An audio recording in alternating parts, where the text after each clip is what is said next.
Recent में या फिर लास्ट 1-2 ईयर्स आप देखोगे जब से पॉडकास्ट आया है इंडिया में, उस पर जब भी कोई भी गवर्नमेंट ऑफिशियल से लोग आते हैं या इकोनॉमिस्ट लोग आते हैं जो गवर्नमेंट के ही अंडर में हैं, ये जो इन्फ्लुएंशियल लोग आते हैं, ये मोस्टली एक ही तरह का नैरेटिव सुनाते हैं आपको।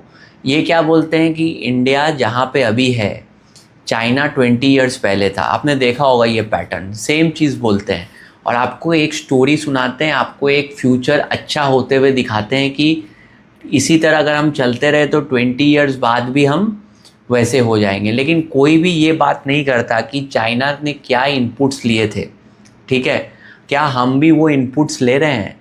मतलब अगर इनपुट्स नहीं होगा तो वो चाइना जैसा आउटपुट कैसे आएगा। लेकिन आपको स्टोरी बताई जाती है। इंडिया में अगर मैं बात करूँ, फंडामेंटल लेवल पे ज़्यादा कोई चेंज नहीं हो रहा।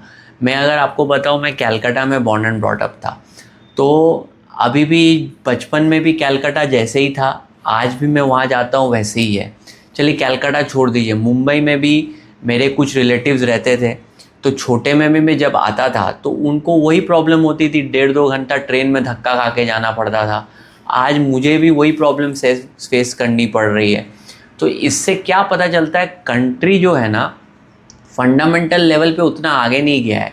जीडीपी पर कैपिटा अभी भी बहुत कम है। अगर हम टॉप 1% लोगों को हटा दें तो इतना कोई खास जीडीपी पर कैपिटा नहीं है। हमको आज़ाद हुए भी अराउंड आई थिंक 80 ईयर्स हो रहे हैं। तो इतना इनफ टाइम में भी हमने कुछ ज़्यादा फोड़ा नहीं है। और बाकी कंट्रीज़ इतने ही टाइम में, कुछ लोग तो सेकेंड वर्ल्ड वॉर में कुछ कंट्रीज़ तो डिस्ट्रॉय हो गई थी, वो आज उन कंट्रीज़ को जाके देखो वो रिवाइव हो गई और बहुत अच्छा कर रही है। तो इसका मतलब उन्होंने बेसिक रूट लेवल पे काम किया है, हमने रूट्स में ही गड़बड़ है। और मैं इस वीडियो में आगे बताऊंगा क्या रूट्स में गड़बड़ है, जो हम लोग रूट्स को ही ठीक नहीं कर रहे। रूट्स को जब तक ठीक नहीं करेंगे आपको आउटपुट नहीं आएगा। तो ये जितने भी नैरेटिव आपको सुनाए जाते हैं, ये फर्स्ट ऑर्डर थिंकिंग से आप इनको फेस वैल्यू पे मत लीजिए। आप इंडिकेटर्स देखिए, आप अपने से ही पूछिए कि नीचे लेवल पे क्या लोगों की लाइफ बेटर हो रही है। आज भी इंडिया में गरीबी बहुत है, जीडीपी पर कैपिटा बहुत है, मतलब जीडीपी पर कैपिटा भी बहुत कम है। इसका मतलब नीचे लेवल पे आप स्टेशन चले जाइए ना, वहाँ पे लोकल ट्रेन में लोगों को जाते हुए देखिए, क्या आपको कुछ बेटर होते दिख रहा है लास्ट 5-10 ईयर्स से। जो नहीं दिख रहा है इसका ना वो रियलिटी है। ये नैरेटिव आके जो आपको बोल रहे हैं कि ये 20 साल बाद हम चाइना जैसे हो जाएंगे, ये बस आपको एक विशफुल स्टोरी बेच रहे हैं ताकि आप उनको वोट करो। कंट्री आगे जा रहा है, एक प्रॉस्परस मार्केटिंग कैंपेन है ताकि कंट्री आगे जा रहा है। आप ऐसा उम्मीद में गवर्नमेंट को वोट करो और वो पावर पे आते रहें, ठीक है। तो इस वीडियो में हम कवर करेंगे कि क्या ऐसे 5-6 रूट्स में प्रॉब्लम है जिसके वजह से हमारी कंट्री आगे नहीं जा रही।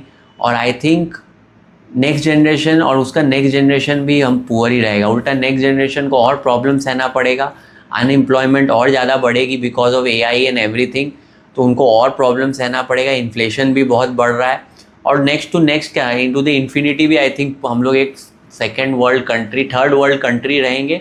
ज़्यादा थोड़ा बहुत 19-20 थोड़ा बढ़ गए तो बढ़ गए, लेकिन ब्रॉडर लेवल पे हम एक पुअर कंट्री रहेंगे, डेवलप कंट्री नहीं बनेंगे, ठीक है। तो इस वीडियो में मैं 4-5 पॉइंट्स बताऊंगा जो मुझे लगता है अगर हमने फंडामेंटल लेवल पे चेंज नहीं किया तो कंट्री उतना आगे नहीं जाने वाली, ठीक है। तो सबसे पहला मेरा पॉइंट है कि पीपल एट टॉप का ही हिडन एजेंडा है कि आपको पुअर एंड वीक रखे। अभी हमारे कंट्री का आप टॉप हेल्म देख लो अगर, ठीक है। टॉप हेल्म क्या है, जो गवर्नमेंट लोग ही मोस्टली कंट्री का पॉलिसी डिसाइड करते हैं। तो ये जितने भी लोग हैं ऊपर में, ये मोस्टली ऐसे लोग नहीं हैं जो नई टेक्नोलॉजी को समझे, नया फ्यूचर कहाँ जा रहा है, चेंजेस को किधर ले जाना चाहिए, इनको ये सब नहीं पता है। ये बेसिकली अपने टाइम में इन्फ्लुएंशियल लोग हैं जो थोड़ा गुंडागर्दी टाइप करके ऊपर आ गए हैं, लोगों को मैनिपुलेट करना जानते हैं, अच्छी बातें डायलॉग से लोगों को स्टोरी बेचना जानते हैं। लेकिन इनका क्रेडिट, आप अगर इनका क्रेडिबिलिटी देखो, बहुत लोग फेल हैं, किसी ने ज़्यादा एडुकेशन किया ही नहीं है, बेसिक आईक्यू नहीं है, वो लोग हमारा कंट्री चला रहे हैं। जब ऐसे लोग टॉप पे बैठे हैं तो इनका मेन पर्पस क्या रहेगा, इनका खुद का ही एडुकेशन और आईक्यू उस लेवल का नहीं है। तो और ये सिलेक्ट हो रहे हैं और ये कंट्रोल कर रहे हैं मासेस को, तो ये खुद ही चाहेंगे ना कि ये मासेस के ऊपर हम लोग राज कर सके। इनके ऊपर अगर हमको राज करना है तो इनको वीक रखो। देखिए सबको मालूम है हमारा वर्ल्ड का कंट्री का एजुकेशन सिस्टम ऑब्सोलीट है। इस पर लाखों यूट्यूब वीडियोस आ गए हैं, भर भर के लोगों ने बोल दिया है, फिर भी एजुकेशन सिस्टम में कुछ रिफॉर्म नहीं हो रहा। आज भी जो आप बच्चों को देखोगे वो वही सिलेबस पढ़ रहे हैं जो हम लोग पढ़ा करते थे। और कंट्री कितना, वर्ल्ड कितना तेज़ी से आगे जा रहा है। आज एआई आ रहा है, आपको एनर्जी ट्रांजिशन होने वाला है, हमको टेक चाहिए, हमको चाहिए कि बच्चे रिसर्च में आगे जाएं, पर ऐसा कुछ भी इन्वेस्टमेंट नहीं हो रहा। बच्चों को वही रट्टामल पढ़ाई पढ़ाया जा रहा है। ये आईसीएसई सीबीएसई बोर्ड सब गवर्नमेंट कंट्रोल करते हैं और ये जानबूझ के ये एजुकेशन सिस्टम को चेंज नहीं कर रहे, ताकि पहले 22-23 साल बच्चे एकदम मूर्ख बन जाएं, उनके बाद इनकी शादी वादी हो जाएगी और उनको पढ़ने का टाइम नहीं मिलेगा, तो इनके ऊपर हम लोग राज कर सकेंगे। क्योंकि मैसिव नॉलेज है। देखिए वर्ल्ड क्या हो रहा है, बहुत तेज़ी से चेंज हो रहा है, तो massive amount of knowledge generate हो रहा है। वो मैसिव अमाउंट ऑफ नॉलेज अगर आपको यंग एज से नहीं दिया गया तो 22 साल में तो ऑलरेडी आप आउटडेटेड हो जाओगे, और उसके बाद फिर आपको उतना टाइम नहीं मिलेगा, आपका रिस्पॉन्सिबिलिटीज़ आ जाएगा, ये आ जाएगा, वो आ जाएगा, तो आप बिल्कुल ही मूर्ख बन के ज़िंदगी निभा दोगे। तो ऊपर वालों का बिल्कुल हिडन एजेंडा है कि नॉलेज को कंट्रोल करो, लोगों को वीक रखो।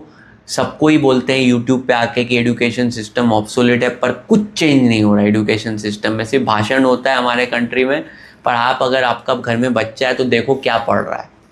क्या वो एआई टेक रिसर्च इस सब में उसको कुछ भी सिखाया जा रहा है कि वही हिस्ट्री ज्योग्राफी सिविक्स और मानसून कैसे आता है, वो कैसे आता है। आजकल तो चैट जीपीटी बता देता है, वो सब पढ़ के क्या मिलने वाला है। वो सब रट्टामल पढ़ाई की आंसर डेफिनेशन याद कर रहे हैं बच्चे बैठ बैठ के। आप अगर पेरेंट हो और आप अपने बच्चों को फोर्स कर रहे हो कि तुम डेफिनेशन रटो ताकि तुमको 98% आ जाए, आप एकदम एनर्जी वेस्ट कर रहे हो। आप भी वही एजेंडा को सपोर्ट कर रहे हो जो गवर्नमेंट चाहता है कि आपके बच्चे रट्टूमल बने और आगे जाके कहीं पे एक ओबीडियंट स्लेव बन के रहें, ताकि नेक्स्ट गवर्नमेंट ऐसे ही प्रोपागेट करते रहे। तो ऊपर वालों का हिडन एजेंडा ये है, आपको वीक रखो, आपको ज़्यादा नॉलेज मत दो, एजुकेशन सिस्टम रिफॉर्म मत करो। लोग अगर सक्षम नहीं होंगे तो नया चीज़ कैसे डेवलप करेंगे, नया चीज़ डेवलप नहीं करेंगे तो कंट्री कैसे आगे जाएगी। तो ये मेरा पहला पॉइंट है कि ऊपर वालों का ही हिडन एजेंडा है कि आपको वीक एंड अनएडुकेटेड रखने का। अगर आपको ये वीडियो को पूरा देखना है तो लिंक डिस्क्रिप्शन में है, और बाकी अगर ऐसे वीडियोस देखने हैं तो मेरे मेन चैनल को सब्सक्राइब कर लीजिए, उसका लिंक भी आपको डिस्क्रिप्शन में मिलेगा। होपफुली आपको मज़ा आया। Thanks for watching.